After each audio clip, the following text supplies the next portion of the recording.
shot. You're a little bit out. Check, check, check, check, check. Yeah, that's. Yeah. Yeah, you're good. Should we get it right into the middle then? Yeah, can do. As in.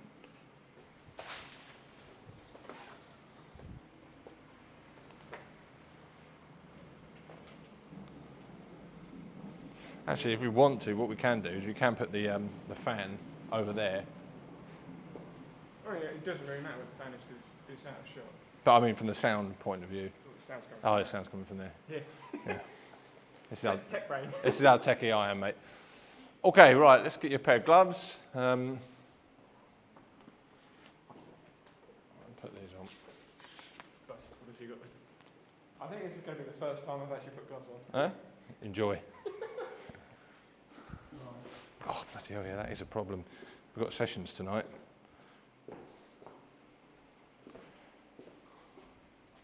Sure, yeah, your thumb does go. And I was like, does the thumb go in the pocket? The bit side? Yeah. Happy you got those on? Yeah.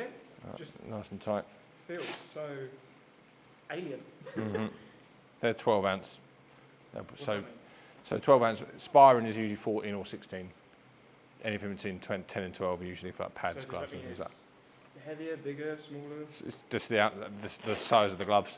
So they're slightly smaller than what you'd spar with, Okay. just for padding wise and protection. Right, sir, jump in, ring of death. Yeah. My hands are getting sweaty already. Yeah. Boom. Yeah, absolutely. Right. Okay.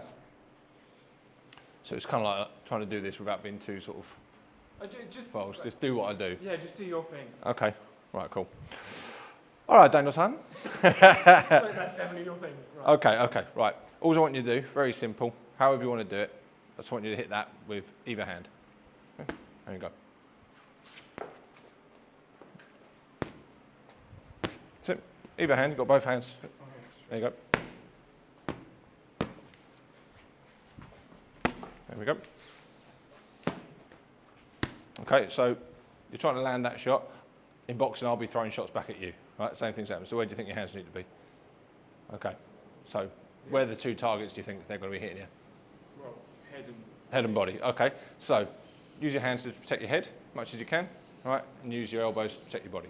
Okay, great. Ready? So we're just keeping that now. Okay, move. There we go. That's it. So now I'm going to put it up when I want to. That's it.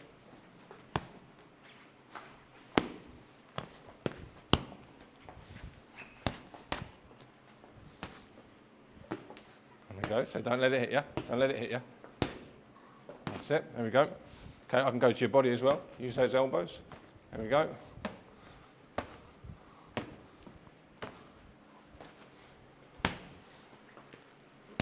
There we go. That's it. Other hand as well. You choose. That's it. Nice. Think about where you're standing. That's it. There we go.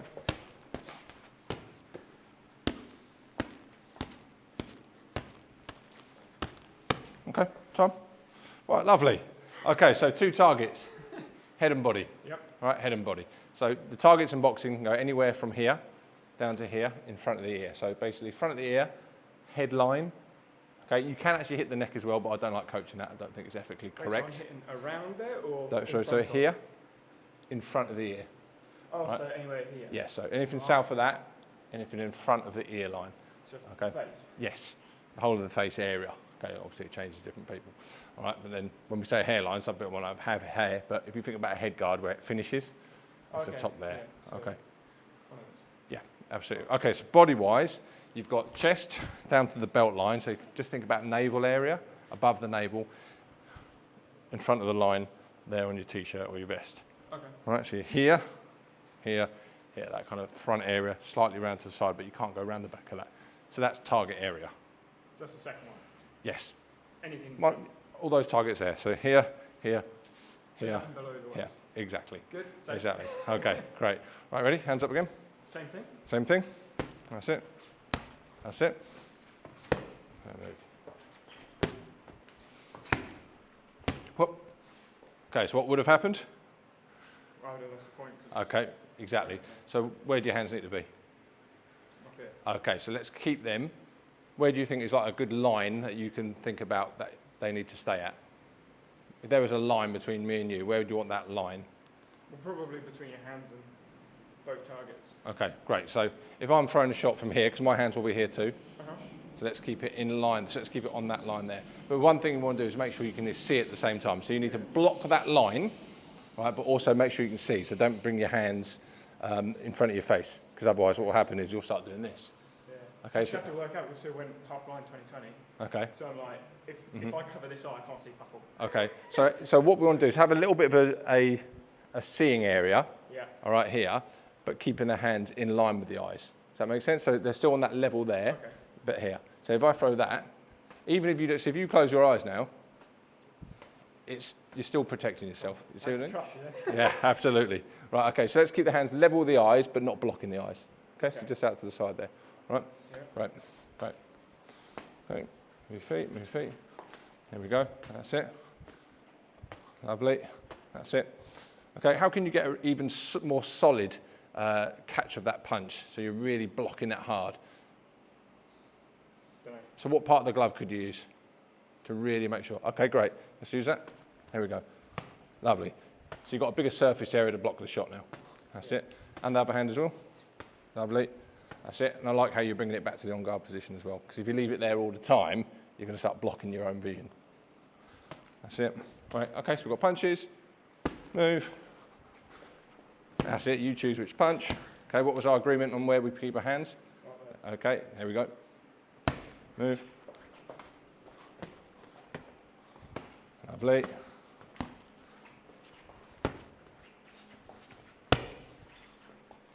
Okay, time. Right, so tell me where you should keep your hands. Where it should, there. So where's that? So if you were coaching me, tell me where I'd put my hands. Or in line with your eyes. Okay, line with your eyes, but what about the eyes? Not in front of you. Not in front, because you've got to be able to see the shots coming Yeah. to be able to block them. Okay, but also they need to be in a position that are going to quickly block them as well. So we don't want them out here or down here. It takes too long to bring it up into line. So it's just a small movement. Right, ready to block. Okay, great. Looking at your feet, actually, I don't think when you go too much in your feet, where do you think your feet need to be? Do you think they need to be here, or do you think they need to be here, or anywhere in between? I'd probably say it depends where I'm going. Okay, depends where you're going. Yeah. Okay, great. So move your feet. Don't worry about my punches at the moment. Just keep away from me. That's it. Just keep away, keep away. Imagine I'm covered in dog shit. Just keep away from me. There we go. That's it. Good, good. Lovely, lovely. Hands are low. Keep going. Don't worry about your hands at the moment. Just look at your feet. That's it. Cool. All right. Quick question for you. If you wanted to be mobile, what part of your feet would you use? Toes or heels? Okay. If you wanted to be stable, what part would you use? Okay. Absolutely. All right. So if I want to be still, I can sit my feet. If I want to be mobile, I get up on my toes a little bit more. Okay. So show me mobile. Show me mobile. That's it. Lovely. That's it. Lovely. That's it. Come to him. Come to him. That's it. Great. Okay. So how did that feel different to last time? It was easy. A lot easier. Yeah, Okay. So when you're on your easy to toes. move fast. Brilliant. So you're on your toes, easier to move fast. Okay. So the base itself, what would you say is tell me when there's a big problem with my base. As you put your feet together. As I bring my feet together. Okay. Yeah. So that's a problem. Right. That stops me being mobile. All right. What about that position? Have I got mobility or stability there? No. Which one have I got, mobility or stability? Oh, which one? Yeah. I mean, Am I stable or am I mobile from that I'd position? say as you're standing there, you're stable, but Yeah. if you're mid-moving, you're not. Yeah, absolutely. So the problem is, from wherever I'm doing here, I lose something. If I'm overly stable, I lose mobility. But if I'm over mobility, if I've got too much mobility, sometimes I lose stability. So we have to kind of find a halfway point there, which is often shoulder width. Shoulder width. See what I mean? I've got stability, but I've also got mobility. Here, I'm stable. Here, I'm stable, right? Which is great, but I lose all my mobility. Right? But if I'm this, I lose my stability. Yeah. So shoulder width is always a nice way to find it. So all I want you to do now, just one thing, just think about being shoulder width. Okay. Right, go. Go. Up on those toes, Fine. shoulder width. There you go, that's it. Just keeping that distance again. So shoulder width, that's it, there we go. Lovely. Keep moving.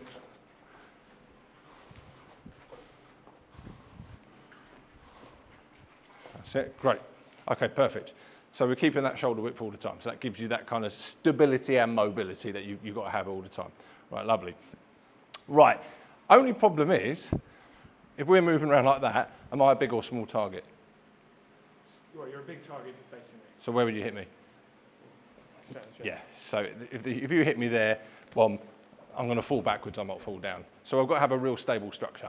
So I still need to keep that shoulder width, okay? But this time I want you just to turn sideways a little bit, right? To make yourself a bit smaller, all right? Doesn't matter which way? Doesn't matter which way at the moment. You find which way you want, right? I don't care if you show me right shoulder or if you show me left shoulder.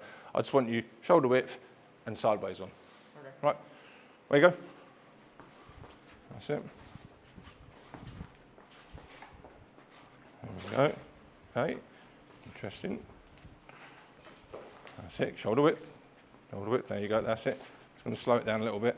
Get that shoulder width. And moving back, moving back. Come in. Okay, did you feel comfortable in any one position? i.e. left shoulder forward, right shoulder forward? Didn't notice? No. Okay, fine, I've got no problem with that. So in boxing, we tend to say is you either choose one stance. I don't mind, as long as you're balanced, right, as long as you're feeling comfortable. Fine. It's just when I'm right side, if my hand's up, I can't see your body. Okay. So if I'm left side, I can see your body, but if it was left comfortable, if I was to punch like before. Say that again.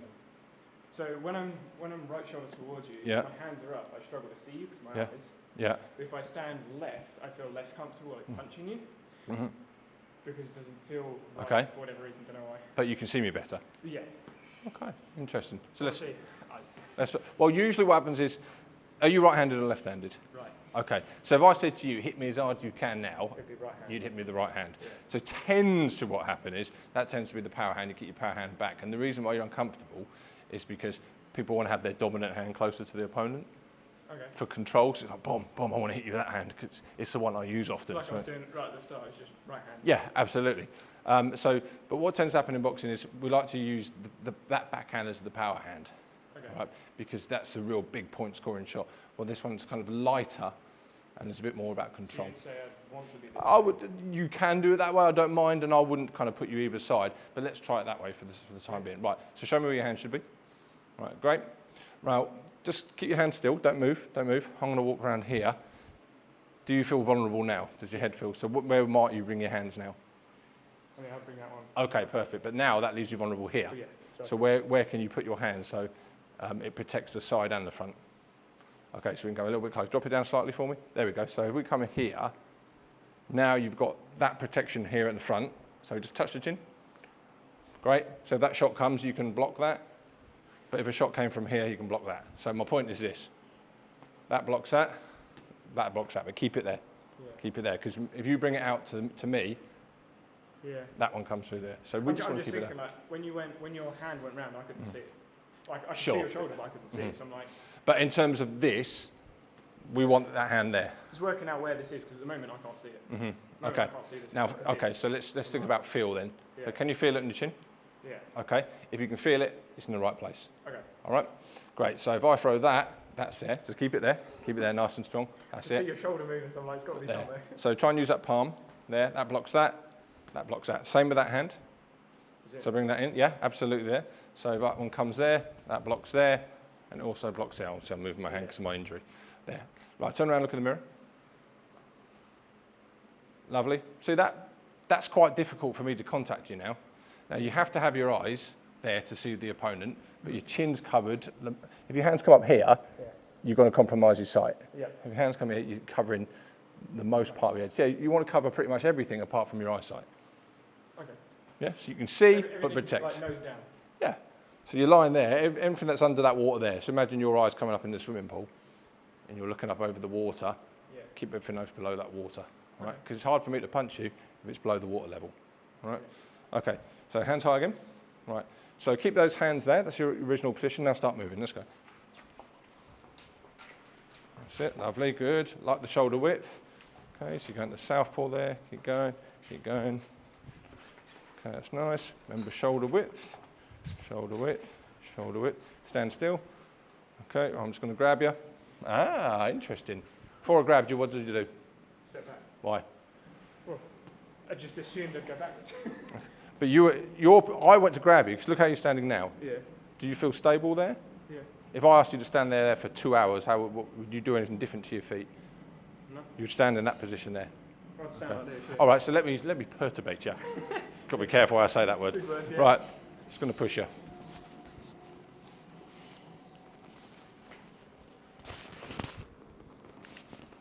Okay, so we're flexing now. Keep nice and still. What do you mean by still? So keep your hips still now. So don't sway like a palm tree anymore. Okay, be a Just tree. going to push you that way. All right. Readjust your feet so you're balanced. Just put your feet in a position where you're balanced. So if I'm pushing you that way, that's it. Just keep yourself balanced. There you go. That's it. I'm pushing you that way. Get yourself balanced. There we go. Okay, so there we go. So now you're kind of moving with me as opposed to falling over. So you're a stable structure. So you have to adjust to make yourself stable. Okay. Yep. So what you did, when I came at you, the first thing you did is you pushed your foot back.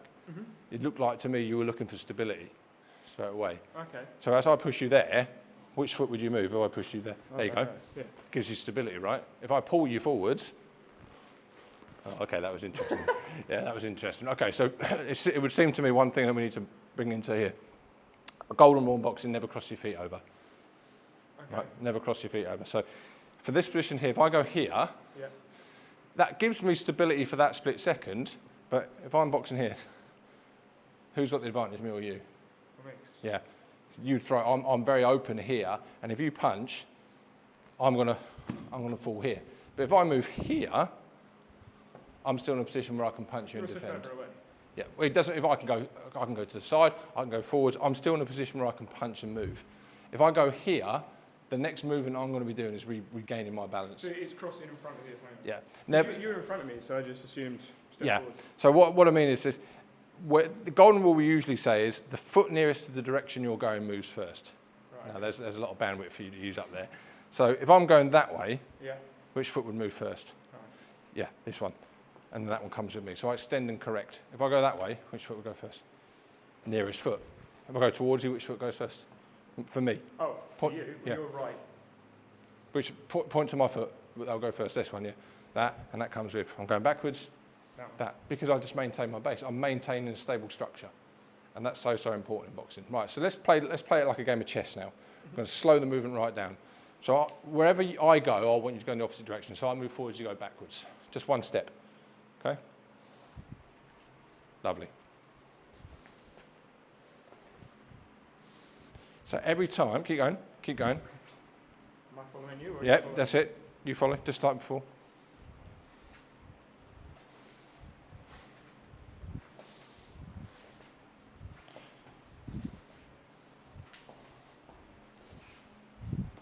Okay, now you step wherever you want now. Keep going left, right, forwards, backwards.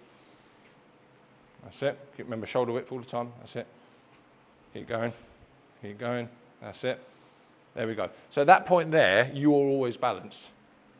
Always balanced. If you go with the wrong foot first, so cross your right foot over, you're gone straight away. Yeah. So cross your other foot over now. There you go. At that point there, you're gone. You've got no back. At that point, there's no resistance Yeah. against me pushing you, punching you. You can't move because all you'll be doing is resolving your balance problem.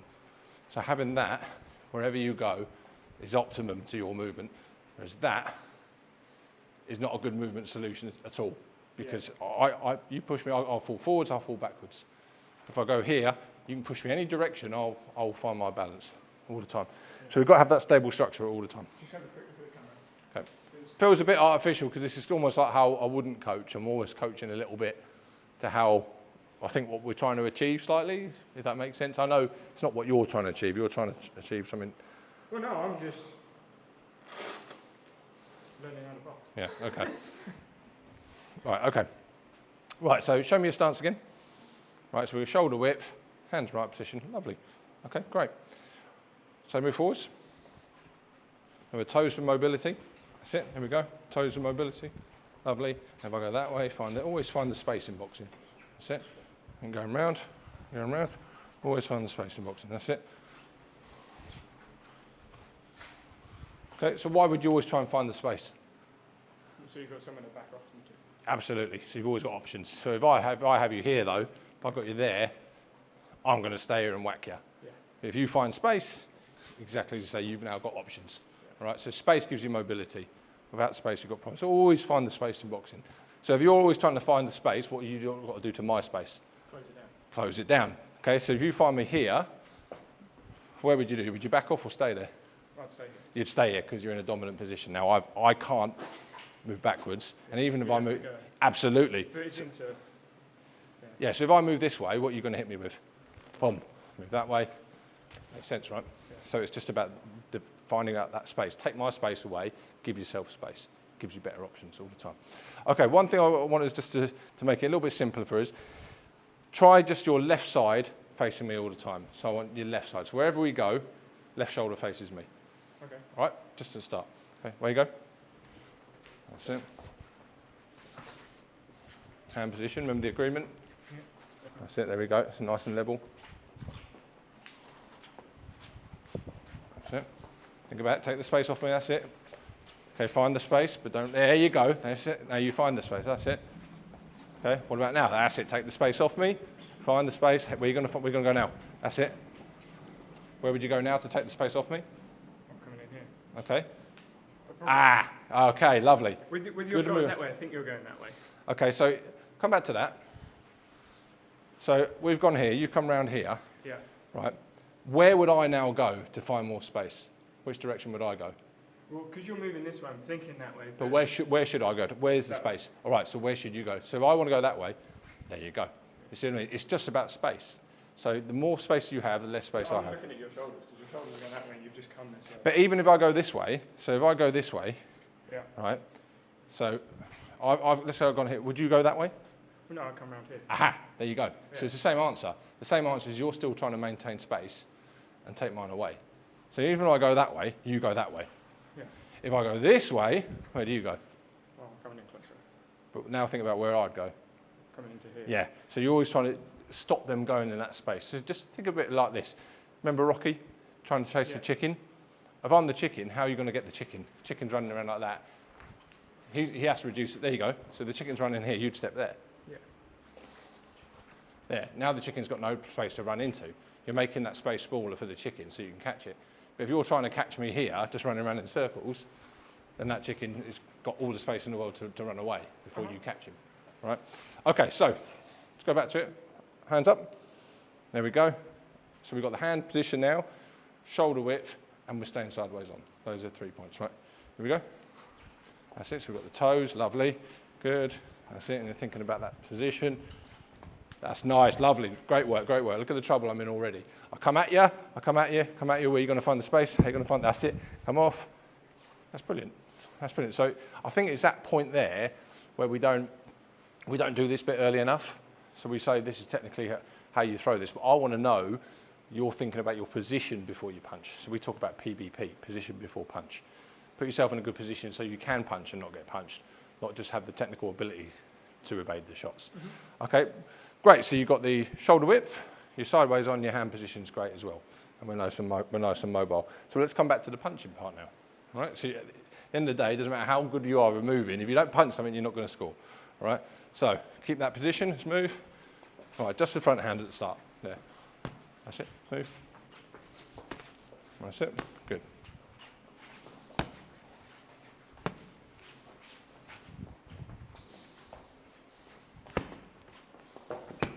Okay, 3 words, long, straight, quick.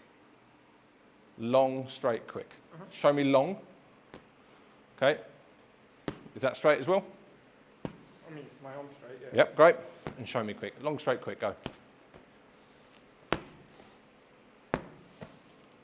Brilliant. That's what the jab looks, long, straight, quick. Right. What was our agreement with the guard? Okay. So when that one goes to work, that one stays at home, all right? Yeah. That's it. Because I'm still looking to hit you. Make sure these are level. Protect yourself, because if you drop that there, I'm going to come over the top. Long, straight, quick. Right, now move. That's it. Across. Okay, good position. But I'm going to come at you, come at you. Where are you going to go, where are you going to go, where are you going to go? That's it, good early. You don't want to get into that corner here. But that's it, long, straight, quick. Okay, same with the backhand. So it's slightly different. It's still long and straight, but it's turn, long, straight. Turn. So when I say turn, what part? Oh, lovely. What turned? Everything. Everything turns, right? Everything turns. So from your feet, for your shoulders, for your feet, hips and shoulders. Okay, it's like triple extensions. I know you know about triple extensions. Similar to triple extension, okay? Right, so let's just try that first. So there it is. That's it. Lovely. But what's the non-negotiables with the hand position? Well, hand. Oh, back. Yes. Remember, I'm trying to hit you as well. And I will start trying to hit you soon. Okay. Right? Boom. That's it. Boom. Okay, let's go. Let's move straight away.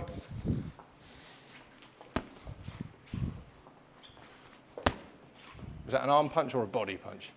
Well, I'll hit your hand.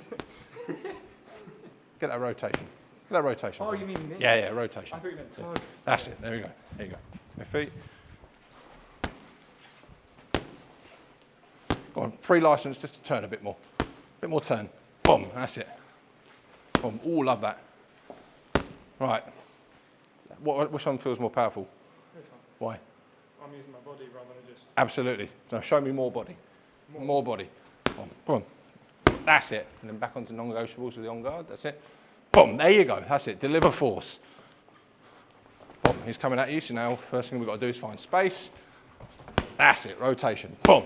Okay, great. So that's a scoring shot. So where do you think you're landing that? Where's the target? Face. Yeah, absolutely. So if you kind of hit me chin, it's the weakest part, hit me chin there, that's going to happen. If you hit me forehead, what might be different to how my head reacts? Right. Yeah, absolutely. It's with the old bin lid, the old dustbin lid, flies back. Easy for the judges to score, so we relate that to actually, it's about scoring. Yes, it's about force, but I need the judges to see. So it's actually better to hit the top of the head than... So this helps a bit more with scoring, Yeah. and actually if you think about it, it's probably likely to be less protected, Yeah. all right? Because Yes, because the hands are going to be up here, all right? And if they move here, it can be harder to hit, but this is more likely the judges to hit. But if you hit me here, it's going to hurt more. Yeah. It's less So protected. you're likely to get points later. It's more of an investment. If you hit someone hard, boom, and they wobble, you can stop boxing. That's the thing in boxing. Yes, it's points, but you can stop it. You could be 100 points down, as in 100 landed shots down. You catch someone, end of the game. Yeah. Right. So this is a good place to hit if it's available. But if we're just trying to pick up points, then sometimes the forehead, it makes sense just to knock the head back a little bit. Okay, from a straight shot. But the points are still the same. It's still one... Yeah. So kind of. Now, if I hit you with a jab, Yeah. boom, I might hit you bang, bang, and I've landed 2 jabs. You hit me with a good right hand, boom, my head flies back. Actually, it kind of weighs more because although it's only one shot, you're being much more dominant, which is one of the scoring criteria. Oh, okay. All right? Technical and tactical superiority, competitiveness. We'll talk about that later. But I don't want to go too much into the rule part now, but there is an area of the rules where if you hit me with one shot and the other person needs to be a 2, but yours is a much more dominant shot, then they lean towards you. All right? Because of that, you're being much more dominant with that shot. It's going to have a lot more impact. That makes sense. Okay. Right, let's go back to it again. So there we are. So you choose now. You can choose whether you want to go front hand or back hand. Remember, I've only got one hand. Okay? Yeah. That one or that one. Okay, interesting. Stop. What are the non-negotiables? And, Okay.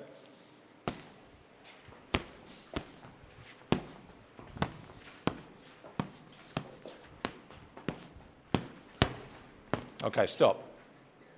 When did you use the front hand more? When you were doing what? going forwards. Okay, great. Absolutely going forward, so it's like a feeler. Yeah. When did you use the backhand more? When you're stopped. Okay, so so which one's more for mobility and which one's more for stability?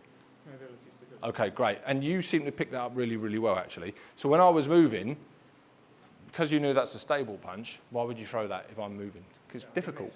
So this is it's a bit like a snail. You've got to find first, boom, and then you let the shot go. So it's a bit like boxing's a little bit like boxing in the dark. So if you imagine you close your eyes, right, the last thing you would do is throw this big Hail Mary. You'd probably touch with your jab, wouldn't you? Yeah. You touch. Now you know where the target is, bang. There you go. So this leads as a bit of I've got to feel and keep my balance. This helps me keep my balance. All right? So let's just think about that. When I'm walking anything on the right, because I'm like feeling out from my foot, can't see. Okay. Which brings another interesting sort of part into it as well. So this I think even heightens that even more, doesn't it? Feel more. Okay, feel more. Let's go. Feel. And when you're happy and you're stable, that's it. Lovely. That's beautiful.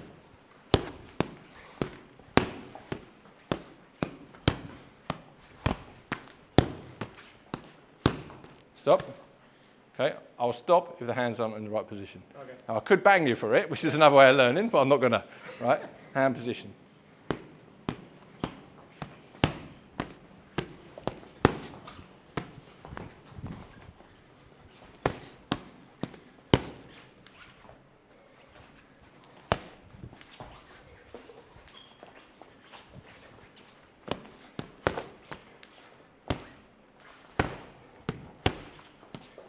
Okay, time. How do you feel like, how much, it's a bit of a funny question, but when you throw that right hand, do you feel force really landing on the target? Sometimes, yeah. Towards the end of that night, I was getting tired. Okay, so fatigue plays a part into it as well. But it's, for me, one of the biggest problems in boxing is when people are throwing that rear hand when they're not set. They haven't got that balance, that ability to produce force from the floor. So when you're throwing that backhand there, like now, boom, gone. If I'm giving you that free shot, boom, you can really drive force if it's in the correct position. There we go. Boom, because I'm going to come to that in a moment, all right? So at the moment, I'm telling you to keep your hands up, and I'll need to show you that for a reason. I feel more powerful coming from here up. Yep. Obviously. I think you would. If it was free shot, you'd have your hand right down here. It's like javelin. Or if I said to throw a stone into the sea, you wouldn't have your hand here and go like that. You'd have it. This feels You'd like have it lower down. Yes. Yeah. But so if I said smash that mirror, you'd have your hand here and you'd go. You'd even pull yourself even here, and then you. Whoom. Well, playing handball when I was younger, I'm thinking like I'm all the way out here with my hand to bring it through. But the problem, and that's about generating force. But the problem is I'm trying to generate it against you as well. So it's who lands first. So if you're trying to pull back and load up far too long, it's going to take longer to get there. But most importantly, I will see you doing that. So I'm going to strike first. So it's finding a nice optimum between you landing the shot but not letting me see it. Yeah. Okay. So can you generate force without me seeing it? All right. Okay. Now throw that rear hand again. Generate force without me seeing it. Boom.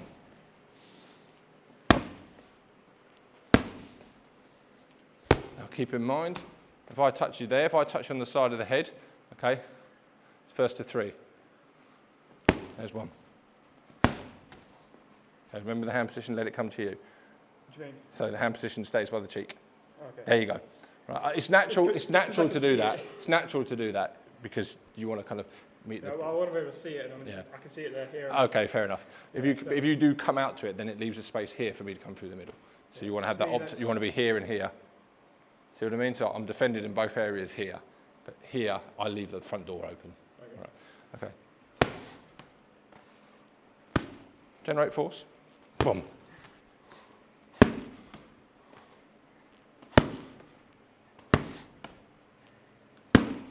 Okay, great.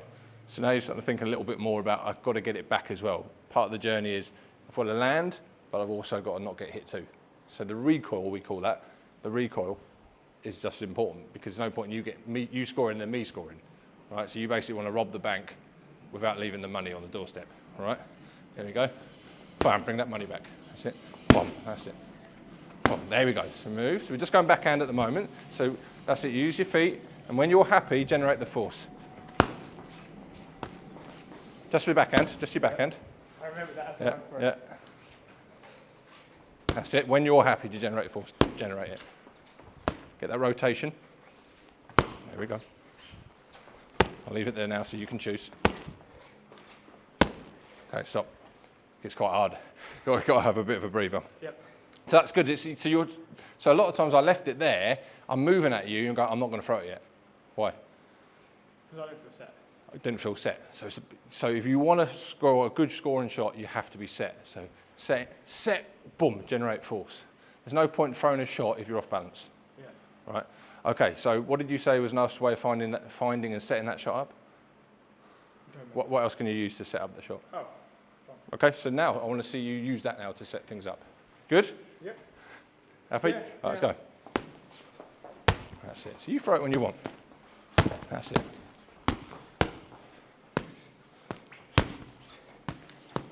Hand position.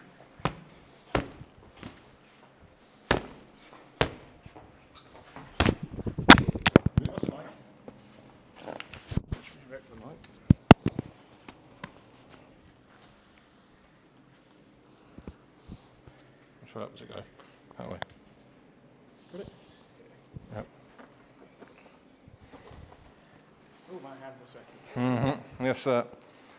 it's difficult with me as well because obviously I usually have the other hand.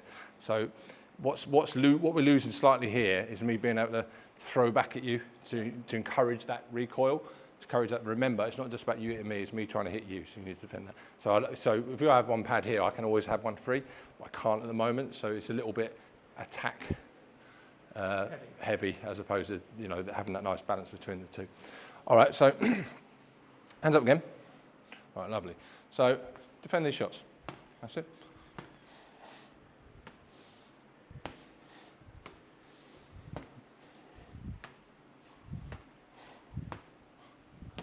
That would be different. That would come from my band there. Okay, lovely, that's it. But what do you think is probably the best way for me to get rid of my balance or to compromise my balance? If I throw a shot at you, best way to compromise my balance? So hit you. Okay, so actually attacking is a great way of defending because it often means they're having to defend. All right. So if I wanted to throw a big shot like here at you, what's the best way to really throw me off balance? Okay, so the first thing you mentioned is about punching, yeah. All right. If my hand would be there, I'd go. Yeah, absolutely, great. So you'd throw that, and then boom, that comes in there. That gets me off balance. How can you also make me balance without punching? Moving that way. Moving is probably the best way to defend. All right. Hands high. So if I throw a big shot here, just move feet. So move away from it. Yeah.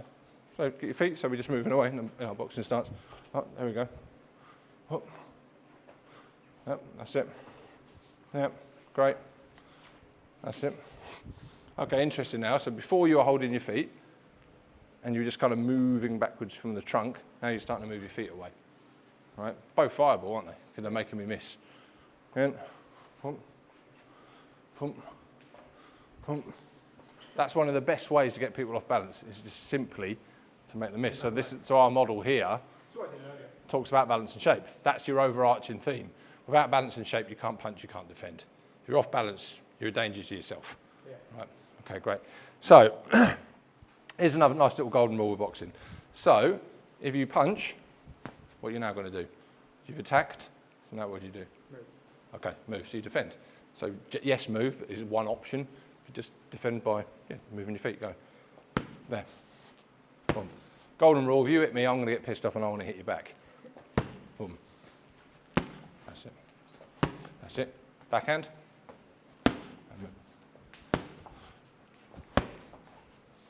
Simple rule. Don't be where you were. If you throw a stone at someone's house and smash their window, what's the first thing you're going to do? You're going to leg it, aren't you? But you'd probably actually say, do you know what, can I pay for that, please? True. But you're going to leg it, right? Same thing. Move. Boom. Lovely. You choose. Which hand I'm in. That's it. Brilliant. And you're keeping your base and you're nice and balanced. Always balance, balance, balance all the time. So what we're going to do now, we're going to get it on the move. Yep. Let's see how that works. Okay, so I've got that there. So we're hitting and moving. You choose when to punch. Woohoo. That's it. Just get the one and get yourself out. Think about the position. Where am I going? There, okay, good.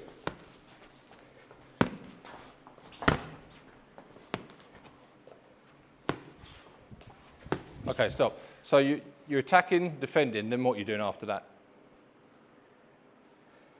Well, at the moment I'm standing still. Don't think you were.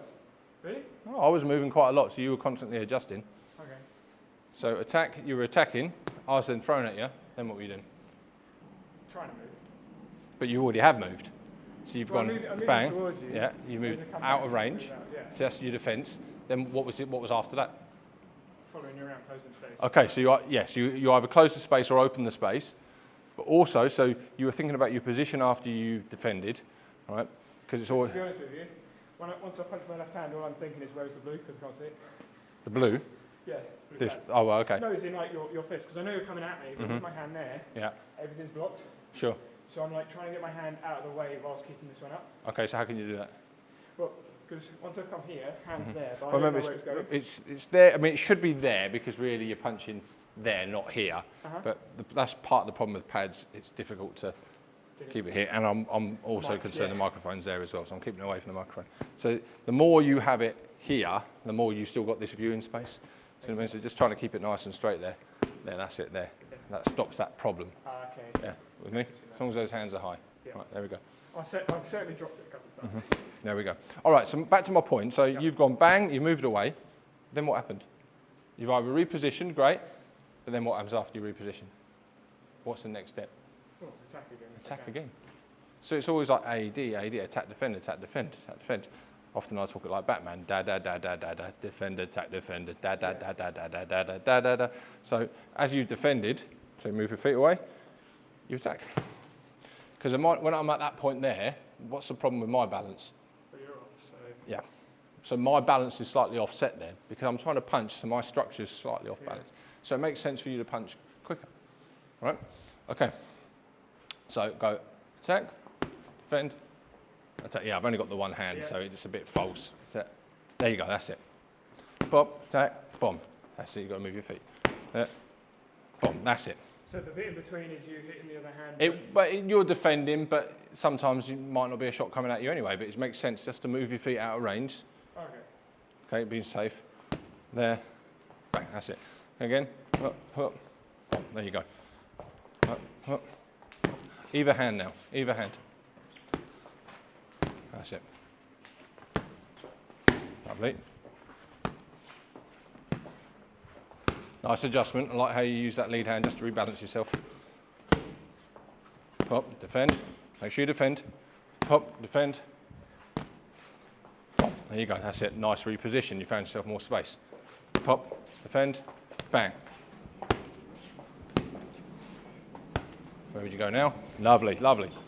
Okay, don't lose that hand position. Where are you going to go now? Where are you going to go now? I kind of like Yeah. Okay, time. So what I'm finding quite interesting there is that, for me, tell me if I'm wrong, it looks like you're always thinking about reposition. I'm always moving, yeah. Yeah, but yes, there's movement, but there's effective movement. And often, when I see... don't get cornered. Yes. So as I'm, for example, if I'm pushing you this way, you're not punching, you're readjusting your feet. And that's the golden rule, you've got to find space first. Now, you can punch and find space, but ultimately you don't want to lose space. So I don't care how good you are at defending, if you run out of space, you're in trouble. And by the rules, you're being dominated technically and tactically. Well, tactically, you're being dominated. So one of the rules is tactical superiority. Right. And if I'm constantly cutting the ring off for you and making you have a lack of space, then the judges notice that, all right? So what you're doing is you're constantly refinding space, which is great. So you're punching, you're defending, which is the rule of the sport, hit, don't get hit, and then you punch. When you say defend, I think, I need to block. Defend just means don't get hit. Yeah, but in my head, I'm like, wait, is that block? And I've already moved, I'm like, no, I've done that bit, and then I go forward again. Okay, it's just don't get hit. Yeah. That's defend. Pop, defend, pop. Now we're in a bit of a bad space, so there we go. That's it. Now think about how you reduce my space. Pop, defend, make sure you defend. Pop, there, bang. That's it. Okay, great. And we're keeping that base. Yeah, occasionally the feet cross over a little bit, but that's something that you'd work on. Is it a problem? It's a problem. Crossing your feet over is a problem because of balance. Yeah, you mentioned before. I'm just thinking, like, at the moment, it doesn't feel like a problem. Yeah, okay. So that would, I think what would be, if I had two hands and I'm seeing you cross your feet, I'd jump on you. Right. Just to highlight that that's a problem. Yeah. It's a little bit difficult, so I want to keep my hand away from you because it touch it is agony. Yeah. Right. No, I get that. Yeah, so. It's just like at the moment, when you say crossing, in my head, I'm like, I don't remember crossing. Mm-hmm. Sure. So I would highlight that by going at you and then saying, right, okay, and I'll put you in a bad position and you probably wouldn't be able to punch. What's the problem? And to be fair, 9 times out of 10 with boxing, the problem often starts at the feet. Okay. If there's a problem with the feet, there's a problem with the punch. It often relates to that base. You can't generate force and be balanced without contact on the floor. So do you want to transition to a coaching conversation, or do you want to keep going? Whatever you're good. Whatever you're good with. What do you think? What would you? Well, what I'd probably look at now, because I'm just trying to keep it simple. So we've looked at your feet, we've looked at the guard. I have kind of coached you into one way of standing, purely because actually when you're doing this and doing this, your feet are crossing over, so you're in a bad position. But it might be that I'd go anyway. It might be that I'd say, go into this stance now. In fact, let's try that then. Yeah. Go into your right shoulder forward. That's actually called a southpaw stance, when your right foot and your right shoulder's forward. Okay? Right, so now Move your feet. Let's go. Let's move. Find the space. Sit in the gate. That's woo. Almost came across there. Okay, so use your jab now. So that's your jab now. There we go. Right.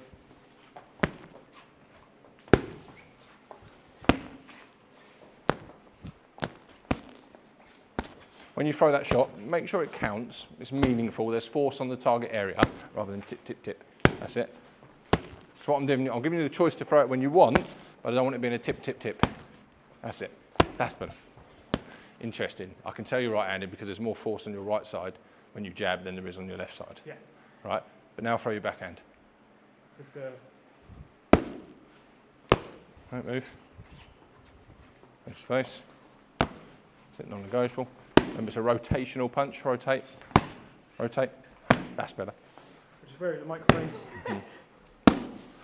Obviously, I'm coming straight across it. Have a look in the mirror for a second. Throw your backhand. Right. And leave it out at full extended. Right. So, see your shoulders. Yep. Are they square or are they forward? Well, this one's slightly forwards now. Okay, can you get even further forward? Right. So remember the target is your face because you're punching at a face. That's the target, so we're not punching there. That's, that was weird. Ouch. Right. Check yourself because I'm trying to hit you back. Right. Could you generate more force? Okay, great. So you're rotating without leaning. We want rotation, not flexion. Yeah. Right, great. Got a little bit more, a couple of inches out of that? There you go. Brilliant, there's a difference there. Now look at your shoulders. Yeah, so now your shoulders are actually in an orthodox stance. Yeah. Your feet are in a southpaw stance, but your shoulders are in an orthodox stance. Yeah, because you've rotated all the way through. What we're doing sometimes, you're finishing your shot with your shoulders level, so we're not generating force, therefore it's less likely to be a scoring blow because it has to knock the head back with sufficient force. And I know that's an ambiguous word, but sufficient force. Boom. Oh yeah, that's obvious. But if my head goes, little jerky movement, they might not score it, right? So, I can't tell, like hitting those pads, I couldn't tell the difference between right and left backhand. Mm-hmm. Front, when it was right hand front, it felt stronger Mm-hmm. than left hand front. But right hand back and left hand back both felt the same, like for me. Okay, that's what I'm seeing as well. But I actually think you're not rotating as much on your backhand. I think you might have Do you think more. I'm rotating left with the left, but it feels the same? So it feels similar, but I think you've got a bit more from the left if you rotate more. Really push your shoulders through. A bit more. That's it.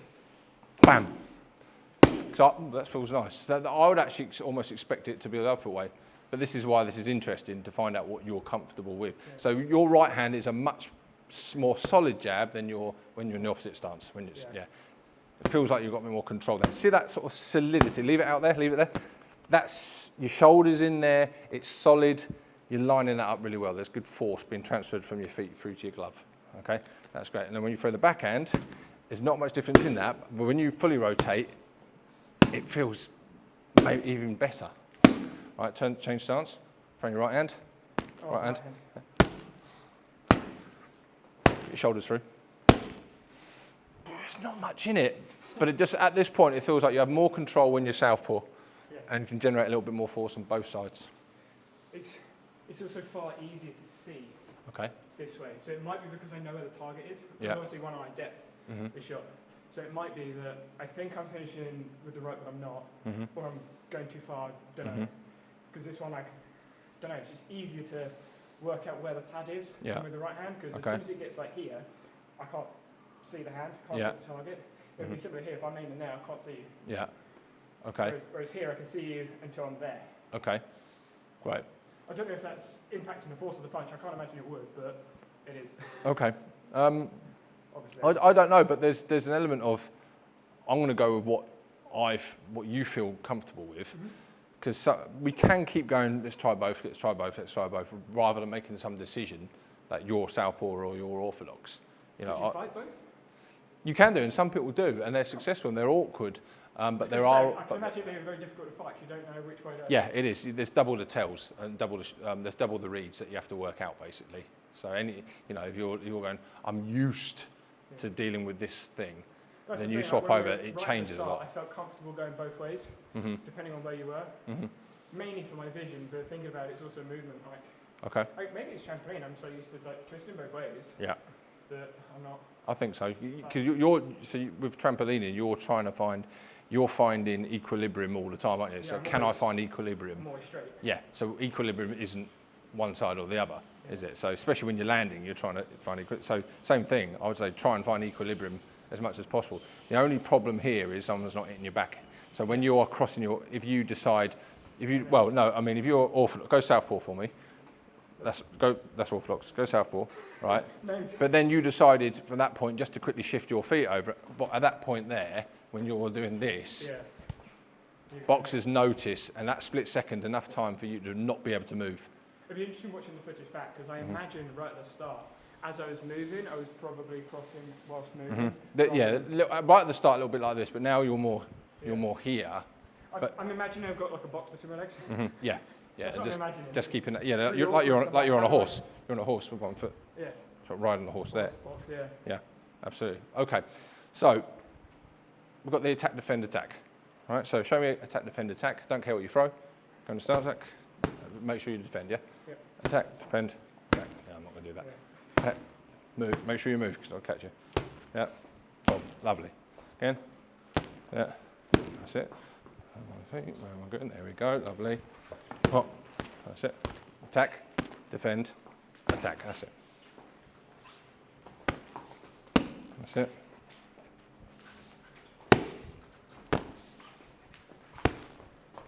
Okay, try it this way. Go defend, attack, defend. So it could. I might come in and lead off against you. Leading off means I'm going first, right? So if I lead off against you, you need to defend that in some manner. Lead off, you mean by you going Just means no. It just means I punch first. Leading off means I go first, right? So as I come in, you might defend first, defend, attack, and defend. So it doesn't. You'll either defend first or you attack first. Of course, they're the only options really. You're defending first, attacking first, or defending first. But if I come at you, so the last one is just defend first. So as I'm coming in, defend first, defend, move your feet, attack, then defend again. Yeah. But it's no different because it's just attack, defend, attack, defend. It's always AD. One always follows the other. Makes sense, right? Yeah. So defend first, defend, that's it, and then attack, and then defend again. That's it.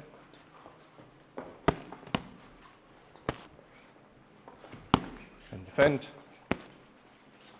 That's it, reposition. Try and make sure you defend after you punch there. After yeah. So we're there, move the feet, go. Move the feet and go again. That's it.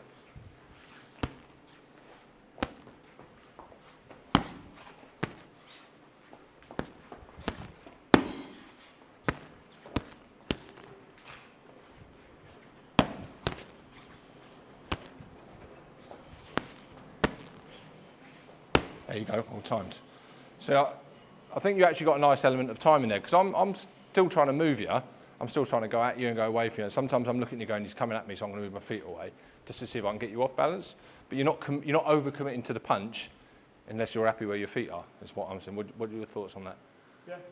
You feel that kind of, so it seems to me like you're thinking, where am I in the ring and also am I balanced? And for me, they're the two most important things. Where am I balanced? And then where's my position in the ring? Without that, I don't care about your punching or your defending. Like I say, don't get corners. Yes, yeah, it gives you options. You're going to get, I don't care, you could be able to knock over the city walls with the force of your punch, but if your feet aren't in the right area, you're not standing next to the wall to punch it, you've got a problem. Or vice versa, I can knock you out with one shot, but it's just that affordance, isn't it? It's not, I haven't got that range. I don't understand my range yet to land it. You seem to have quite a nice natural understanding about where your feet are. Is the affordance there to punch? And then obviously move your feet if it's not. Either forwards, backwards, side to side. It's always about, is it hittable? Yeah. Hittable. No, I mean, Are you hittable? Yeah. Constant go that. I think you're a little bit. Times where I'm like, I could punch that, but I know if I do, either I'm going to fall over or I'm going to miss. Yeah, brilliant. So it's like, I could, but I don't think it's a good idea. Mm-hmm. Absolutely. It's like having a tree at the edge of a cliff and you reach over to pick the apple. You get the apple. Is the apple worth it? Yeah. So if the apple's there, that's fine, it's worth it. That's worth it, but comes a point where the risk and reward is no longer viable. So it's like, okay, I'll just adjust my feet and go for a different apple. all the time. Yeah. Weight, you know, you don't want to lose that balance all the time. Okay, so there's obviously we go on to there's lots of different punches, but how I would then do the punches would depend on the ranges as well. So, for example, I don't want to go too much into it because I think that's probably enough for now. But so do you want to go to switch to coaching conversation? Yeah, we can do it. Just for this part, I mean, so with the straights, so you've only done straights today. This way. Right, yeah. So if I then rushed you and sometimes you won't be able to move your feet fast enough because I'll just jump on you. That straight punch doesn't really become viable anymore. So bent arms do. So you might throw an uppercut in there, or you might throw a hook round here. Yep. So because it's bent arm range, your range is less. See what I mean? So hittable, not hittable. Now that affordance is there for the uppercut or the hook because you're in range. So it's understanding then when do those come into it. By accident, my hand was here and you came close, and I went to push you away, but it was... But your arm bent because you realised that's no good. Yeah, but I can't do that. There's no space. And I think I wonder if it is. I mean, we can do that. I don't know. Do we need to change it now if we're doing this conversation? Yeah, what we can do, I'll take the gloves off. Yeah, sure. Yeah, have a chat around it. Yeah. Right. How do we want to start this one off? I mean, we kind of did start like. Sweet. So you were saying it's like you want to coach, but you want to coach also for the camera. Not. There is an element of, I think anyone knows when they've been recorded, there's a slight lack of authenticity because you know the camera's there and you want to make sure you're very true to everything that you stand by in how you coach and don't want to be cutting corners and things like that. One thing I sometimes have in the back of my head when I'm coaching is that people who don't understand the constraints-based approach, ecological dynamics, etc., like that, or are very much against it. Sometimes I do almost feel myself appeasing them slightly. Is that they'll be saying, "Well, that's wrong. He's crossing his feet over. He's doing that. He's doing that. Why would you let that go?" Sort of thing. Why would you not correct that instantly? But I'm thinking. So sometimes I do feel myself thinking, I do need to jump into that right now, because if I do forget about it later, but also to appease these people. But I know that I'm creating something where I'm just going to let them play first and then kind of just focus their attention on it a little bit later, about what your feet doing, the push and pull, bits and pieces like that. How do I generate a bit more force on the floor? Oh, well, I need to have my feet slightly wider than that, or too wide or too long. So I do find myself being a little bit appeasing them, but also appeasing my old self and my old approach, which is can't let that go.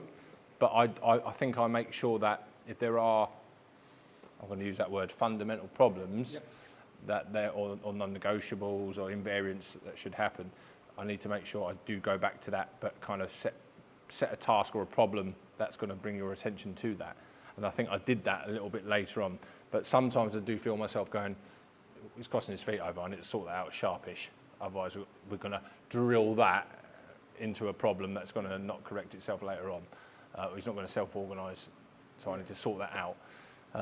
Hopefully that makes sense. So I did feel a little bit of lack of, but the more I got into the coaching, the more I felt that actually I tried to meet you where you were a little bit more, like with the trampoline and not just putting you orthodox or southpaw. And it might have took a while, but actually it looked to me, and through our conversation, that you felt a little bit more comfortable in a southpaw position, which is right hand forward, right foot forward. What are your thoughts? Yeah, I mean, I've got a few, which I'll ask one more before I go into my experience. With the hand, obviously, you can't do both hands. How much did that limit you? Obviously, it's a constraint, but it's something that you didn't expect to have. Yeah. What I would always be doing is I would always try and make whatever I'm delivering as representative as what you're going to see in about. So if you're hitting me, I'm going to hit you back. There's always stuff coming back. I think traditionally a lot of this sort of pad work stuff is a bit 80-20. It's about your offense, a bit of American word. It's about your attacking and lack of defense in there. And with this, literally I touched my finger now, that caused me pain. I'm not throwing something back at you all the time. So it became about you attacking as opposed to defending. I did move at you a lot, so you having to adjust your feet. And I think the first thing that you do after you punch is think about, do I need to move my feet? Because that's the best way to defend, is actually making people lose their balance. But yes, I think in terms of, if we had to maybe analyse what happened, it would probably be something like 70-30 in terms of attack and defence of what we've done today, because that fidelity of me throwing shots back, a lot of times you had your hands back and I had to actually say, you've got to get your hands back. What would we agree about your hand position? But then 20 seconds later, the hands are dropping again, and I could have just caught you there with that shot. Whereas if I had two hands, I would be tapping you in certain areas, and then I would actually try and score it as well. So like, if I catch you a certain amount of times, then maybe we reset, or it's first to three. And I did try that at one stage, but actually, as I did the first to three, I realised this isn't going to work, because I'm not really throwing back at you at all, because it was too busy giving you a target to land on, but nothing coming back. So the representativeness dropped a lot because of my debilitation, my hands, my constraint, at the moment. So I found that quite interesting, but usually I would try and make that a bit more 50-50 as much as possible. But the fact that I was talking you through it, I think was my way of trying to bring it up as much as possible, bring that representativeness up as much as possible. I would have hit you there, get your hands up. I mean, they're instructions, and they help slightly, but not in the way that I would have liked. I would have liked to have made sure that you really develop that hand position a bit more thoroughly, because I'm thinking it all looks good on the pads, but actually I would have caught you quite a few times. Is there something you could have used instead of your hand? I mean, some people will use woggles and things like that. What do you call them? Noodles, all those. But there are little things like that, but I think it's more the case that I just didn't have it coming from this side. So that one never really came at you. But sometimes you were kind of this with your backhand, this side, covering up, and you were a lot more tuned in, I think, on that side. But this side, I could have just gone bong over the top of your lead hand when you're in an orthodox position. But because I wasn't throwing, or didn't dare to throw in front, left hand. Yeah, so your lead, so you could put your hands up. So as I was throwing there, you were quite tuned into this, but I wasn't throwing this, so I'm thinking I could have just banged you with that right hand. So this is more like your front door, this is your kind of back and side door. Yeah. Could have, when orthodox, Southpaw, but if you go southpaw, I could, so against southpaws, it's good to throw the rear hand if I'm orthodox here, because I can just go straight through there. Yeah. And it's a big power shot, whereas this one, you can throw the left hook and the left hand, but you were tuned in a lot more of that purely because I think there was a lot more reps of you. Yes, I didn't. So you just there is danger there, but there was little danger coming from this side. So it wasn't quite representative, and I think I need to think as a coach. That's a significant point though, because some people might. I don't know how other boxing coaches coach. Maybe I go to another gym. But I think some would probably coach one side and then the other side, and then imagine just put them together, which might work, but I can't imagine it working very well, because you get so used to putting this hand up, hand up. When you could go either way, do both hands drop? Do both hands stay up? I think a lot of it is almost that block practice. From day one, there's a pressure on a coach to want to block it and get success from you. Right, okay, what do you write with? Right hand, okay, well, let's get you orthodox in, and we get a lot more, you're a bit more comfortable that side. You get a little better results, therefore I'm going to retain you as a member, or if it was a one-to-one, a client, or whatever you want to do. So I think there is that short-term thinking, but ultimately I want you working out what you're more comfortable with. Now it could eventually be that you turn out to be a switch hitter, that you go into whatever you want to do, but that for me is a lot further down the line. But I want to show you both elements. But for me, it took us probably about 15 minutes before actually going, do you know what, you look a lot more comfortable on southpaw. Your jab was better. Your jab was straighter, quicker, with more force, and your rear hand seemed to be quite similar. And then even when we tweaked it for a bit more rotation, I think it even had a bit more force behind it. So we could have lost that if we didn't try both sides. Yeah. So it was kind of like meeting you where you are a little bit more. Follow up to see what happens when you've got two hands. Yeah. But because the position is there, if I'm padding here, so if I see the camera here, that's closer to you than what that is. So that gives you an extra few inches acceleration of a shot, depending on where you're standing. So there's that to consider as well. It's easy to take a jab, so it's easier for me to throw your it's easier to take that. Now, if you throw a backhand there, it's a little bit harder for me to take. I would prefer to take it here because I've got more stability in padding you in my shoulders and my elbows. Does that make sense?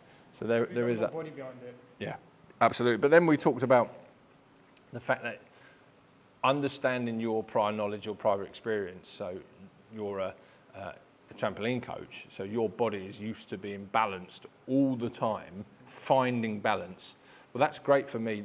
That knowledge for me is brilliant as a boxing coach, because the first thing I want to teach you is keep your balance all the time.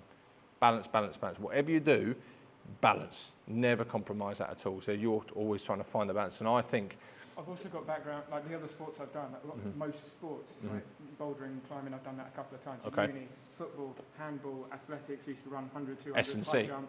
Yeah, and then obviously I've got my S&C background in the gym, so I'm not like physically illiterate, Yeah. which I think helps transfer Yeah. movement to sports, Yeah. which I think is useful. And I think I noticed that, and I'm sure you noticed that transfer there. It seemed quite near transfer in a way, that you were able to, you weren't, when I moved and it looked like you were about to punch, your first thought was, I'm not going to punch. Whereas most kids, if you get like a 10-year-old kid coming here and we do the juniors, they would punch. Most adults, if you put the pad up and you move away, they're going to lean, they're going to Superman in, they're going to lean forward and they're going to pull their roots out the floor. So basically their roots come out and they're going to punch. But your thoughts were, I need to get my feet closer or further away, whatever it might be, to afford that opportunity to deliver force on the target area. And I think the fact that we spent a little bit of time just talking about position, in fact, you got the position part down very, very quickly. You were thinking, where am I standing in the ring in conjunction with me, but also in terms of my range, so I could deliver force on the target area. And we talked about that at the start. It's about delivering force with the knuckle part of the glove on the target area. So you were able to think about, before a punch, do I have a stable structure? And that was a constant all the way through. Yeah, there was a little bit of crossing the feet over, etc., and bits and pieces, but generally when you punched, there was always force, and you were in a good, advantageous position all the time. And I think there's probably two things going on there. One is because you understand about your balance and you've got that transfer from other sports. But two, we addressed that early on. So I want you to think about where you're standing. So what were the two things we said about your position? Not gonna lie, I don't remember. Let me question that. Let me. It's a bad question. So let me put this question in a better way. So you're trying to deny me space. Yeah. How do you deny me space? Close you down. Okay. What am I trying to do? Well, you're trying to get into space, so Yeah. block you off. Absolutely. So it's a push and pull, isn't it? I'm trying to take space away. Your space is gone. You're trying to refine space, and then take my space away. So it's a land game, isn't it? It's about who's got the bigger garden, sort of thing. But like I said it a couple of times in the rings, like just don't get cornered. That's what I don't get cornered. Corner the other person. And if that's a simpler way for you to think, then that's obviously been helpful for you, how you've kind of anchored that in your head. Don't get cornered. Is it 2 goals? Don't get cornered. Corner other person. There you go. I don't think Right. all the rest of them. I don't know. So you maybe don't even need the word space. It's just about corner and don't get cornered. Yeah. Because if you don't get cornered, you've got space anyway as a result. Yeah. So corner, don't get cornered. If I'm cornering them, it makes it easier for me to attack and to hit because Yeah. there's nowhere for them to move. If I'm getting cornered, I can't attack because I got no space. But I'm not thinking that space. I'm just thinking, don't get cornered.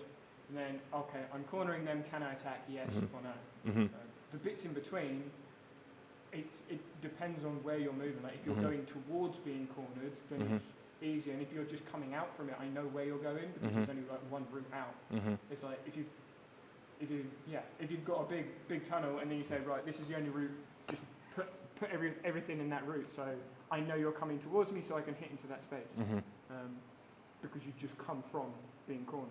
So I don't know, it's like a natural thing because of your understanding this, but it almost seemed like you noticed there was affordances arising and then affordances decaying depending on where I was moving and where you were moving. So you were able to take away opportunities for me or affordances for me to attack by finding that space, which then created a different sort of landscape of affordances for you to attack as my space declined and my opportunities for you to corner you declined. So it was this kind of ebbing and flowing all the time of that. And what I was curious of doing, so a lot of pad work, people will go pad, so hit when I want you to hit.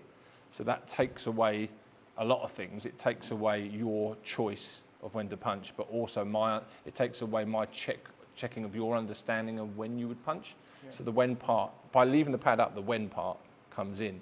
And actually, I gained a lot of understanding about what you were doing, because you were punching, then moving your feet and punching again. And then you would throw your backhand only when you found yourself balanced. Boom, rather than just throwing a silly backhand out of range or you didn't get much force. So when you landed the backhand, it's because you were in a stable position and you were choosing when to do that, as opposed to me. There were a couple of times where I threw it, I was like, I was not... Yeah, of course. Yeah, but as soon as I'd done that, I was like, okay, I know if I'm like this next time, it won't work. I remember checking myself at some point, and I was like, no, I tried that last time and I looked stupid. I think it's like 10, 15 minutes in, we were over in the far corner, I swung and I missed. I was like, okay, let's not do that again. Yeah, absolutely. And I didn't, so...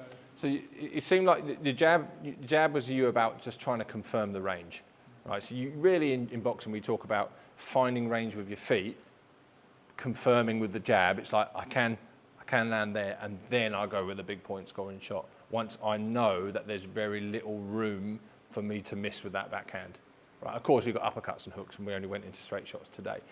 But for me, it seemed like the fact that you were given the opportunity to throw when you wanted, and to the untrained eye, I think it looked messy, because sometimes you were kind of like, but you were just trying to understand where your feet were in conjunction to me, the target, and then you were only throwing the backhand at that time where you felt balanced, or actually a lot of the times you were throwing the backhand when I walked onto you. So as I came forward, it was like, okay, so the target's coming forward, therefore if I set so the target was coming into here, so as the target was coming forward, you then set your feet to kind of double whammy with the power. Yeah. You know. I'll probably use some of the recording from there to illustrate, obviously, in the video, because I can put us in the corner. Yeah, sure. And actually show, but yeah. Sure. Yeah, absolutely. So so without having to go into that, me saying you should only throw your backhand in this scenario or that scenario, I think you noticed purely from the environment the fact that I was moving often, as opposed to, I think a lot of coaches might go, let's start off everything static, learn how to punch, and then get it moving. I'm almost going, well, let's bring the relevant information in right now and see you tune in to that environment actually showing you when to punch. So you're actually thinking, when do I use this tool?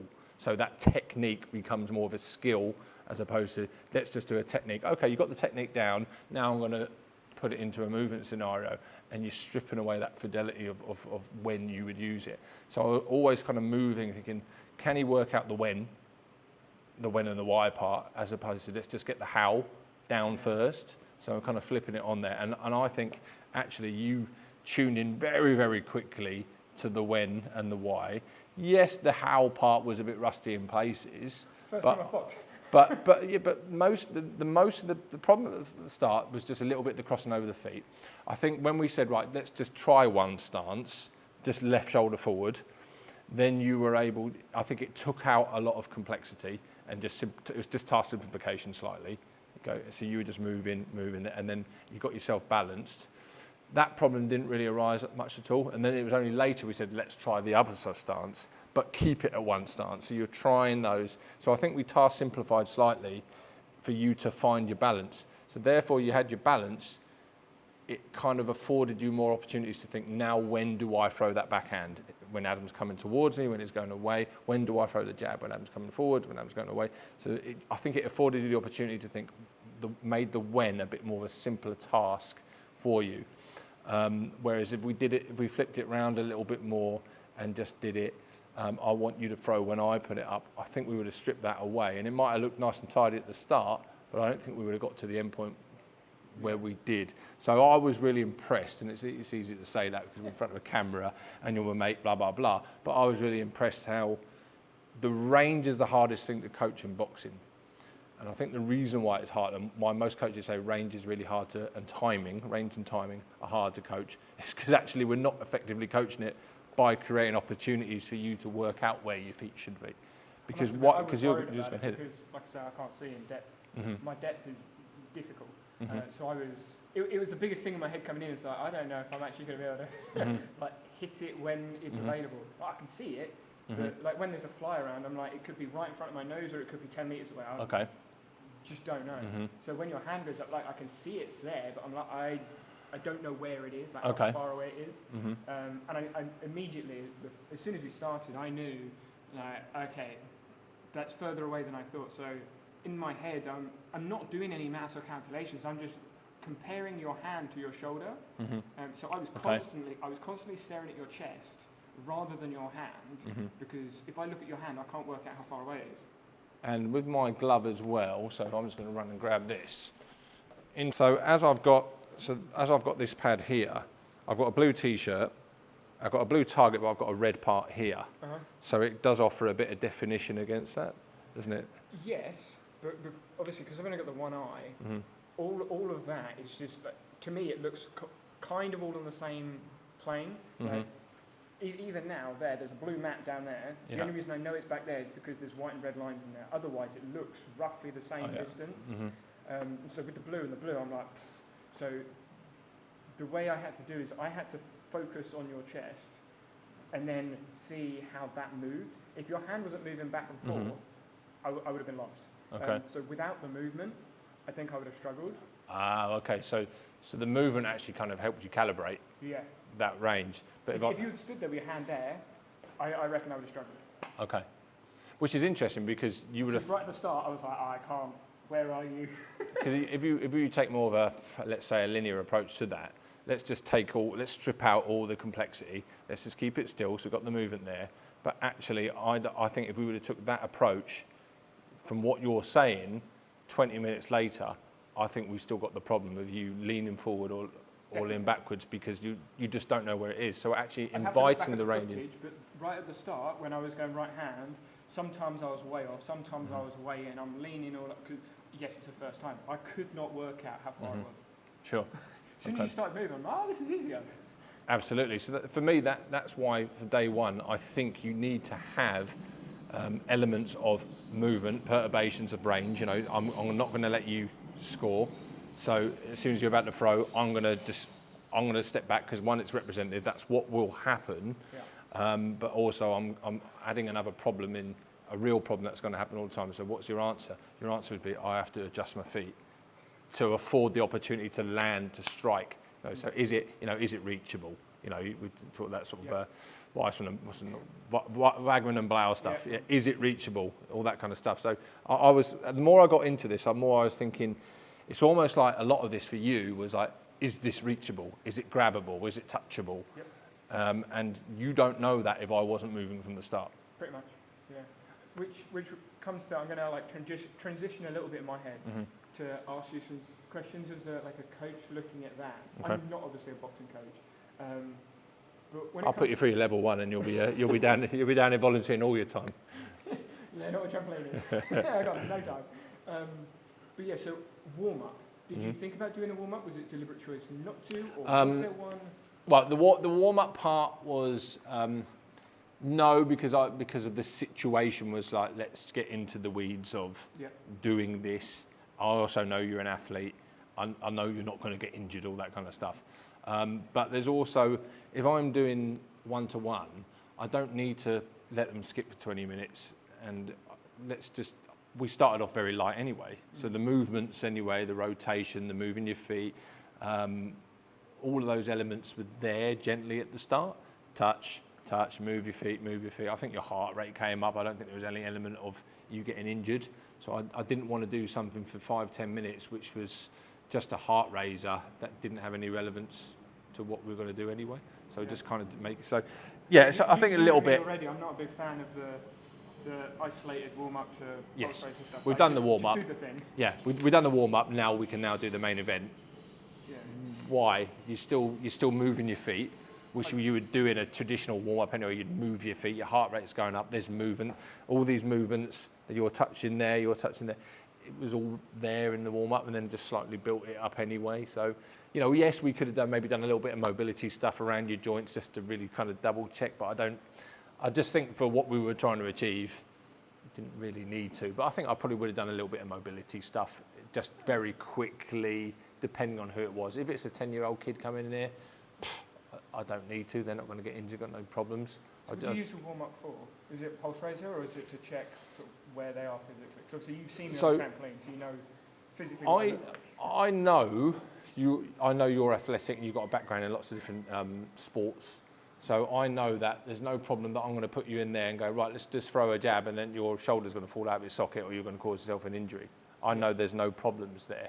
Yes, from a professional point of view, when you come in here, you've already signed your PAR Qs and all the informed consent and all that sort of stuff. So there are things that would have been waived to me. Oh, there's information. There's that. Okay, all those bits of paper, I can see that. Oh, right. Maybe I need to consider this, but there is none apart from, obviously I know that your hearing and your sight are limited. I don't think I mentioned that, but yeah, half deaf everyone. But I'm aware of that anyway. So yeah, but in terms of actually you getting injured, I just think this goes straight into the weeds. Yeah. And ultimately, I think a lot of coaches as well do warm-ups as a bit of a planner. It gives them time with the team just to sort of plan a little bit, which... Well, when I came in here, I said, do you have a plan? You were like, well, kind of. So, and that to me sounds odd. It was comforting that you didn't have a plan, because if I came in and you were like, right, we're going to do this, this, this, and this, I'm like, yeah, but you don't know, because I've never boxed before, you don't know where I'm at. Yeah, exactly. So everything with me was about meeting where he's at. And like I say, the physical capacity stuff I knew would be fine, and there'd be no issues with that. I said, let's just get straight into the learn. And I know that you're an avid learner, so it's like, let's just immerse him straight away into problems, straight away. Because that would be the best way that you'll deal with it. And then if you weren't sure, you'd ask questions, or we would have a little play of it. I think at the start, and again, it might be because the camera was on me, I was a little bit explanation heavy with a lot of stuff, and it could have been just a lot more time, just do. But sometimes, because that camera's there, you're sort of almost justifying what you're doing as a performance for the camera. Whereas a lot more it would just be a case of boom, boom, hit that. Tweak this, why are you doing that? What do you think there? What would be best if you did that? Why are you in this position? So I do like questioning, and one of my problems is I do question too much, but I'm getting better at questioning on the go as opposed to stop, start. Yeah. But there was a few stop-starts moments there, but we were going for an hour, so there needed to be just for the recovery sort of side of things. So as a like coaching hat on, it was interesting. This is why I asked the questions right at the start about like context for your hand, context with the camera, because it does change the way that everyone acts. It's like there's a camera on me, I've got a mic, everyone knows what I'm saying. I need to get the right words in, don't want to say anything stupid. So I know, having been in here before, I've seen you coach. Like I know some of the stuff you were saying not necessarily for the benefit of me, but for the benefit of the mic and the camera. So like as a coach looking in, I would be wondering why you said so much stuff, but I assume from the outside of this situation, there'd have been less words. Yeah, I try to be less is more now. So I think, if I'm honest, I think sometimes there is a bit of liking the sound of my own voice. You justify with a little bit of a war story, and you want to motivate and you want to sell that progression or whatever it is you want to call it in the next part of what you're doing. So I'm very cognizant that there's too much sometimes. But I think without the camera, sometimes most of the times it will just be, right, stop, what's happening there? Okay, go. Don't tell me, show me. Don't tell me, show me. But I think a little bit there was a lot of tell me as opposed to show me. But I think as we progressed on, I got a bit more comfortable that that's not there, and there was a lot more show me as opposed to tell me. That's how I felt like being in there. Sometimes when you were talking in my head, I'm like, right, when are we going again? I was kind of like waiting for let's get back to it. Sometimes I needed a bit of a breather, which I think you saw. But other times I'm like, I get what you're saying, but let's just go with it. And I guess feedback, you could call it. When we were going through it, I didn't, like a lot of the stuff you were saying, as I kind of alluded to, but to put it out, I didn't understand the problem that you saw. So, like with the cross and the legs. I spotted that as well. Yeah, I understand why, but I didn't get the problem. With the hands, I understand the why, but I didn't get the problem. So I was sort of, I was doing it because I was told to do it, but I didn't understand why. I recognised obviously you don't have the hand, so I was trying to like imagine it being there, but it not. And with the switch, obviously we got to it towards the end. I'm like, why am I this way? It doesn't feel right. I can't explain why. It doesn't feel right to be like this right now. It does like this right now. And similar with the moving, you were making comments throughout it where I'm like, I understand what you're saying, but I don't get why. I'd need to look at the recording back because there's a few points where you were saying stuff and like, I get what you're saying, but I thought I did that, or I saw this a different way. And I think I spotted a couple of those moments with you where I've tried to explain something. I'm looking at you going, I'm not quite sure what you mean. You're not linking it to a problem. You're just, why is he telling me this? And I kind of sort of spotted it in your reaction. Yeah. Like for example, I said, well, we don't cross our feet over like this. Bringing your feet across this way. And then I say this, and then I thought, well, I need to show him, so I gave you a push and pull, but actually you were still quite stable. So my cell, the whole problem about being balanced, almost didn't work because you were still stable. And then you started swaying from the hips, and because you were swaying from the hips, like I said to you, like a palm tree, you actually kept your balance. So then I had to go, right, I've got to freeze his hips, right, just use your feet now, and then you started doing it. But it was almost like it was worthless because you found a solution to keep yourself balanced anyway. But because I couldn't punch you... I have a solution to the problem that you're going to give me. So you almost had to like highly constrain the problem to make your point, which to me, like when I was I didn't understand that. Looking at other boxers and thinking about it, I can understand why, but as a boxer myself, like knowledge about rather than knowledge of, I don't know what that feels or looks like or why I would do this over that until I've actually experienced it. Okay, yeah, absolutely. And I think, like I said, having been able to strike would have put more information for you to consider, I get the problem quicker. Yeah. But because that wasn't part of the environment, that wasn't part of the problem for you to deal with, then it's like, well, I could solve it like by doing this, but I'm thinking, yeah, but I could smack you with the right hand right now because you're square on or you're off balance. You'd be in trouble now, but I couldn't highlight that. So you're going, I've solved that problem. Whereas I'm going, no, you get smashed, but you're not aware of it. Again, knowledge of, knowledge about. Yeah. So, yeah, absolutely. So, this was taking one side of my attack away. I think did affect the whole session, but then made me rely a little bit more on questioning and stop-start, which probably feels a little bit false on my. I would be like, okay, boom, what are you going to do now?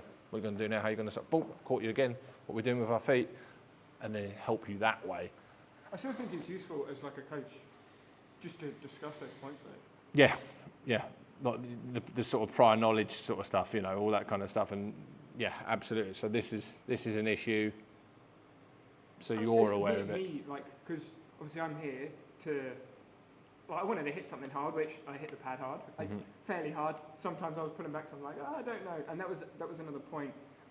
When you were saying with the backhand, I was hitting it, but I didn't know how hard I could hit it, and I didn't start putting any proper force in until you gave me permission, which was an interesting light bulb. But I still didn't I would probably say I was going 60-70% on most of those. I didn't go all out because I didn't feel like I had permission to go all out. Right, well that's really interesting because that's a mistake. Because for example, when I said the jab, rather than giving you, freezing you up with 20 different coaching points, I just said, I want it long, straight and quick. Long, straight and quick. And I think you got that very quickly. Your shots were long, straight and quick. Right? And yeah, we talked about a little bit of the recoil, and need to come back, but that's obviously something we discussed. But then when I introduced the backhand, what the key word that I missed out was, I always say it's rotational, straight, powerful shot. Rotational, straight, powerful shot. So it's almost like the powerful part took away what's the point of this shot. It is actually to deliver force onto the target by it being rotational and straight, powerful shot. So for some reason, I don't know why, I didn't say powerful. I just said it's rotational and straight now. Rotational, straight and quick. So the usual 3 coaching points that I'd put in there were gone. So you're going like this with a jab, and then your right hand's almost the same. It just travels a little bit more of a distance. Yeah. That's how I had it in my head feeling. Yeah, so then later on I'm talking about, well, you need to get your shoulders through, really get that rotation to drive that power. Well, power's the word, because rotation and power are the same branch, aren't they? I reckon if you had said, hit this as hard as you could, I probably would have rotated. Yeah, exactly. Yeah, exactly. So because you hadn't, I was like, I don't need to rotate because I don't need to hit it that hard. Now, I think the reason for that is because I do say often what you just said there is exactly what I say, right? backhand now or rear hand now, just hit that as hard as you can. And of course they go like this and they go like that. But I tidy that up very quickly, and then suddenly they're hitting it with force, which is what I want. So That one doesn't. because everything we did was about movement today, I wanted you working out the problem of where your feet are, so your balance and position. Yeah, because I always want to get that in bin first. Right. I don't want to go past balance and position. See, I didn't even know that. Okay, but in some way, in some ways I don't think you need to know that, but it was always going back to like where you're standing, and then I introduce, you need more space than I need more space. Right, feet at the top, balance, you can't punch unless you balance. So there was drips and drabs. So part of me was like, I don't know whether I need to throw balance and shape and position in at the start as a learning objective for you to understand, because I'm coaching it all the way through anyway, and I think we definitely got there anyway. And the other thing as well is I think if you talk about balance, shape and position, most people don't care. How can you hit me as hard as you can? That's boxing. That's what I understand boxing as it to the uninitiated. That's So it's what I about, came in as. I was like, I want to hit something hard. I want to hit something hard. So why not use that as a okay, great. You want to hit something as hard as you can. So how do we do that in a way that I'm not talking about balance, shape and position all the time, but I'm introducing that into the environment so you can, if you get those bits right, so you are hitting regularly and often with force on the target area. I mean, the rules are just up there. Clean, unimpeded blow, use of the knuckle part of the glove, target area, sufficient force without infringing any of the rules. That's how you score a blow in boxing. So that, for me, needs to be available all the time. So I don't think I need to sell that part at the start, but making sure that the position, the balance is always there, so then you can start hitting hard and get what you're paying your money for or your membership for or what you expect when you walk through the door. That part's in there, because that is what people want to do. They want to hit things as hard as they can. That's boxing. But then Hit and don't get hit. yeah, absolutely. But we did take that at the start. It was like, hit and don't get hit. Hit and don't get hit. What's the best way for not doing it? And eventually it was like, okay, just don't be there. So then we start bringing in the principle of attack, defend, attack, or defend, attack, defend. Just bomb, not getting hit. So that's pretty much everything we do. We always revolved around hit and not getting hit. That was like the dictating thing. Yeah.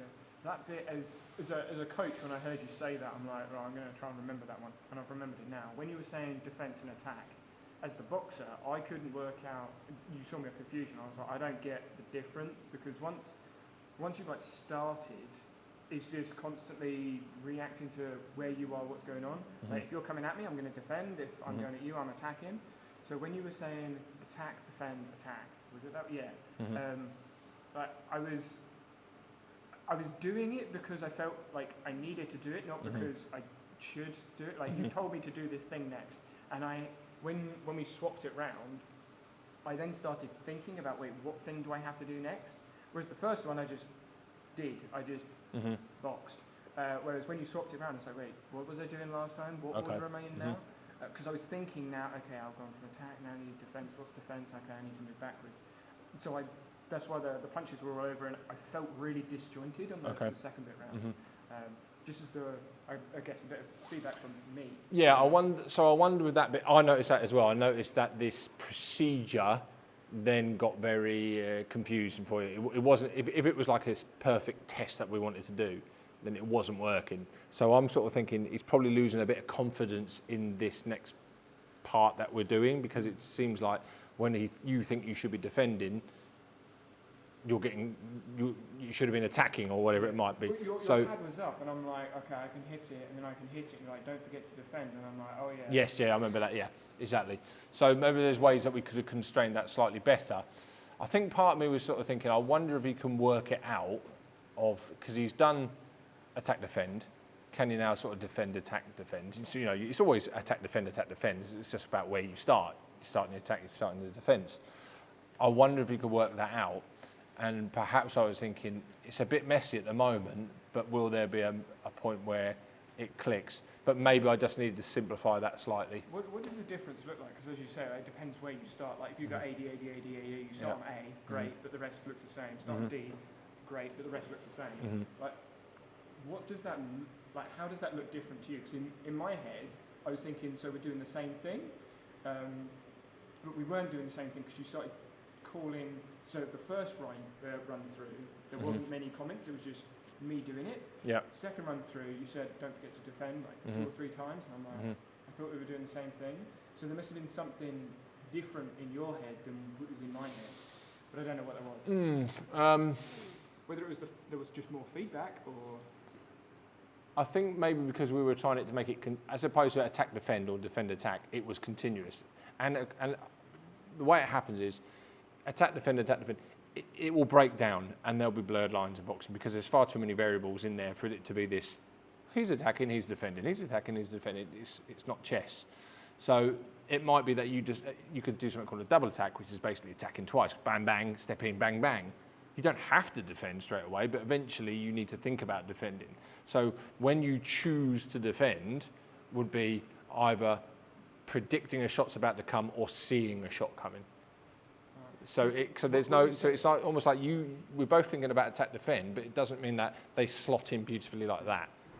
So you saying that with me going twice and you saying don't forget defend, in my head those two was the attack? Yeah, absolutely. So you were right to throw those shots because in reality, if the target's there and you can hit it, hit the bloody target. Yeah. If it's there, why would you not? It's there to hit, go again, go again. I could stand there with my chin out and just hit me as many times as you want. In the perfect world, that's great. You do that, but I think what was happening is I was. Would you have wanted me to go one punch and then defend? Is that what you wanted? I think I was trying to accommodate the task, which was making sure you're defending after you're attacking. That's what the outcome I wanted to be.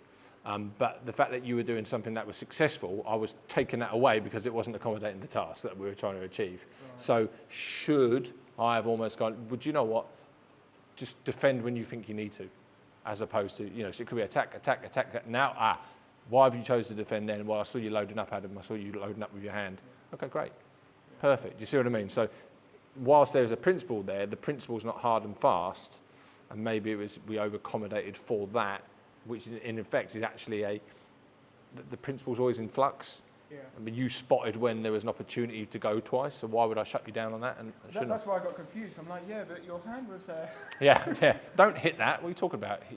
It's there, hit. Yeah. It's like me saying, it's like saying, don't defend that shot. Let me hit you on the nose because it's time to defend. Yeah. It doesn't make sense. So that's a good point. So sometimes it's like having that bit of flexibility in terms of the overarching theme is hit, allow that to happen, but then constrain it in a way that you're trying to get back to the principle, which is not still taken away from the overall point of the sport. Yeah. The trust and the fidelity of it all comes out of it, if that makes sense. Yeah. Okay, it's fine. No, it's not. It's not? Oh, is that not? That's half I can't work out, no one in this gym can work out how to make that right. Oh. It's almost like we're waiting for the end of summer to that go right. I've even gone online and found the instructions, just can't work it out. Okay, half After anything else you want to add? No, honestly, mate, I was really impressed. I was impressed. I didn't know what to expect from you. Obviously, I know your athletic background. I suppose one of the thoughts, is in the aggression part then. Yeah. To want to deliver force regularly, but I suppose Giampolini is constantly about delivering force and changing force. Boxing's all legs. Yeah, I guess. Do you see what I mean? It's when I come in and I see the guys, so like they're massive up here. I got nothing. But when force is constantly going through your arms all the time, yes, I mean your triceps always extending, your biceps flexing, your shoulders are locking in your lats. There's always force going through there, so you're going to get cut to pieces. But ultimately, if you can't push from the floor, you're not generating force. So it's about really pushing from the floor. So the best boxers are the ones who be able to be so mobile to make people miss, but be mobile to get themselves in the right position to deliver force. Do you know what I mean? It's that split second of generating force, that contact on the floor, to generate as much force as you can, and then move again. So it's like it's constant. You know what I mean? So in amateur boxing, you're not successful. You're flat-footed. In pro boxing, you can be more successful being flat-footed because of the longer rounds. So it affords more opportunity to generate force over a longer period as the other person slows. You see what I mean? Yeah. Okay. So yeah, I always try and sell it to people. It's mobility versus stability, and where do you slide? Boom. So I'm mobile, stability, bang, force, and then mobile again. Where do you slide between those two?